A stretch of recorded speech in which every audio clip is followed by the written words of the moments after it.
Abimelech vient donc auprès d'Isaac parce qu'il a peur d'être aux côtés d'un homme paisible, mais à qui Dieu dit, je suis avec toi.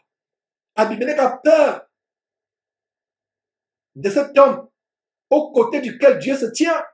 Il a peur qu'en continuant à faire la guerre à Isaac, que ce ne soit contre Dieu lui-même qu'il fasse la guerre, qu'il combatte. Alors il décide de faire alliance avec Isaac.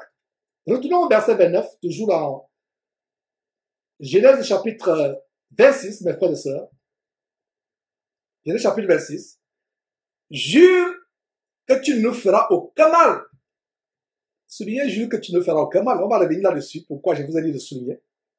Jure que tu ne feras aucun mal, de même que nous ne t'avons point maltraité.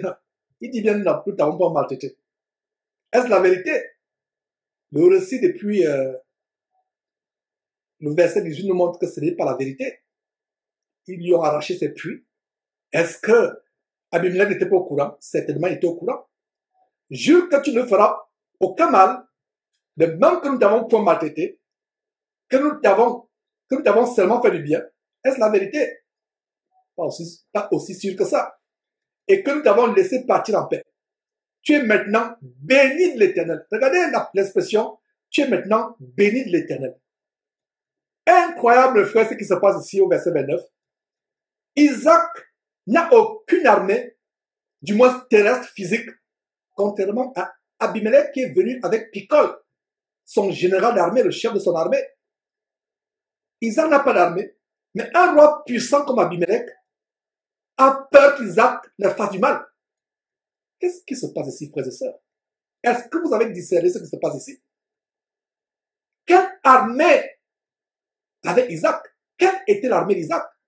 La réponse est que l'armée d'Isaac était l'armée céleste du Dieu très haut, composée de myriades et de myriades d'anges tellement puissants. Un seul ange peut causer la terreur sur toute la terre. Je suis persuadé qu'un seul ange de Dieu peut causer la terreur sur toute la terre. Mais Dieu a des myriades, pas des milliards, pas des milliards, mais des myriades, M-Y-R-I-A-D-E-S, des myriades et des myriades d'anges, guerriers puissants, incomptables. C'est-à-dire même le sable dans la mer de tous les océans du monde est peu. C'est les anges qui sont au ciel. Oh, chrétien qui a peur des sorciers. Oh, chrétien qui a peur des ennemis. Oh, je ne veux pas dénoncer tel pasteur parce que vraiment il va me faire du mal, tant physiquement que mystiquement. Mon frère chrétien, sais-tu quelle armée campe autour de toi? Voilà un roi qui vient avec son chef d'armée, un roi puissant. Regardez l'histoire des Philistins. Les Philistins ont été une épine dans la chair d'Israël sur plusieurs siècles. Alors qu'on suit même l'histoire de David qui terrasse Goliath. Goliath, c'était un géant sur qui l'armée des Philistins comptait. Mais avec un petit caillou, Dieu a inspiré David à prendre 5 cailloux polis dans un torrent. Et avec une de ces pierres, un de ces cailloux, il terrasse le géant philistin Goliath. Les Philistins ont occupé une bonne partie de l'histoire du peuple de Dieu dans l'Ancien Testament. Les Philistins. Et regardez comment ici, le roi Abimelech, un Philistin puissant, a peur que Isaac lui fasse du mal alors qu'Isaac n'a pas d'armée. Qu'est-ce qu'Abimelech a vu? Abimelech a vu l'armée céleste plus puissante qui était du côté d'Isaac. Abimelech a réalisé de manière mystérieuse. Je ne sais pas comment il a réalisé. Je vous ai dit plus haut que les Philistins adoraient Dagon, et donc une divinité abominable.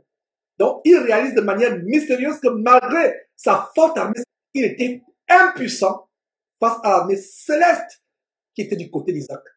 Oh, chrétien, réalises-tu, chrétien, que tu as une armée céleste puissante à tes côtés et que tu ne dois rien craindre sur terre, toi qui continues à craindre les gens, à craindre les sorciers, à craindre les ennemis, tu as une armée puissante à tes côtés.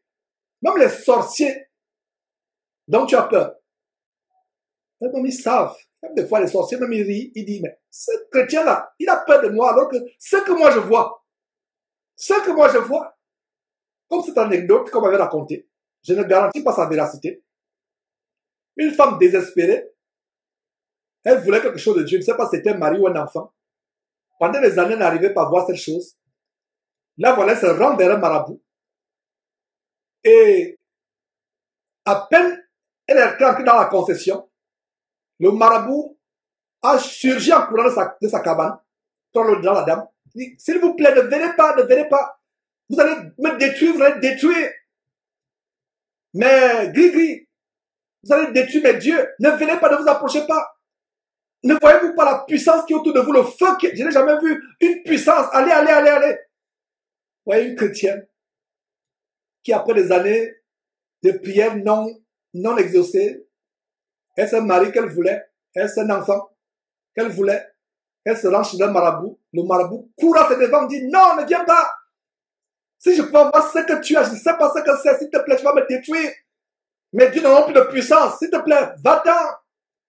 Chrétien, puisse cet enseignement te faire réaliser à quel point ceux qui sont auprès de toi sont tellement grands, tellement puissants. Pourquoi te décourager? Pourquoi avoir peur? N'aie plus peur à partir d'aujourd'hui. N'aie plus peur à partir d'aujourd'hui. Pourquoi crains-tu? Pourquoi crains-tu? Puisse cette histoire te challenger. Je vais dire nous challenger. Nous mettre au défi. Et ne plus avoir peur de qui que ce soit ou de quoi que ce soit. Que ce récit nous mette aussi au défi. Nous challenger. Que les hommes reconnaissent que Dieu est avec nous. Nous chrétiens. Par notre humilité, par notre caractère paisible, notre passivité quand les hommes essayent d'abuser de nous, prendre de force qui nous revient, de joie, prendre l'avantage sur nous ou nous tricher. Quand ils voient que nous ne luttons pas pour les broutilles, pour les choses de la terre, ils vont reconnaître véritablement que Dieu est avec nous. Regardez ce que Jésus dit à Ponce Pilate, quelque temps avant sa crucifixion. Qu'est-ce qu'il dit à Ponce Pilate, le gouverneur romain? Mon royaume n'est point de ce monde. N'est pas de ce monde. Vous pouvez lire cela en Jean chapitre 18, verset 36 en passant. Il dit, mon royaume n'est pas de ce monde. Ainsi, Jésus-Christ n'avait pas à lutter. Puisque son royaume n'est pas de ce monde. Il va lutter pourquoi? Si son royaume était de ce monde, alors Jésus devait lutter. Mais il n'a pas eu à lutter parce que son royaume n'était pas de ce monde. Le royaume des vrais disciples de Christ n'est pas sur cette terre. Contrairement à ce qu'enseigne cet évangile diabolique de la prospérité véhiculé par ces pasteurs agents de Satan que nous dénonçons, ces pasteurs vampires. Le royaume des vrais disciples n'est pas sur cette terre. Nous ne sommes que des passages. Donc ne soyez pas séduits par cet évangile diabolique de la prospérité qui vous attache aux choses de la terre. Donc si un chrétien lutte ou bagarre pour les choses de ce monde, il peut être sûr à 100% que c'est la preuve que son royaume est de ce monde, que son royaume n'est pas le royaume de Dieu. Si un chrétien s'accroche sur la terre, prêt à bagarrer, prêt à lutter, à faire des procès, même au frère en Christ, à aller en justice, à bagarrer, c'est la preuve que son royaume n'est pas le royaume de Dieu. Ça veut dire que son royaume est de cette terre. Donc que ce chrétien ne continue plus à se tromper. Son royaume est sur cette terre. Mes frères, c'est important ce que nous sommes en train de voir. Donc je répète, mes frères et sœurs, que quand un chrétien bagarre ou dispute avec qui que ce soit au sujet des choses matérielles ou terrestres, c'est la preuve la plus claire et la plus évidente que son royaume est de ce monde. Que son royaume n'est pas celui de Jésus-Christ. Car le royaume de Jésus-Christ est céleste. Peu importe ce que nous pensons dans notre petite tête. Peu importe ce que nous disons avec notre bouche. Peu importe comment nous pouvons paraître aux yeux des gens comme un vrai chrétien ou un grand chrétien.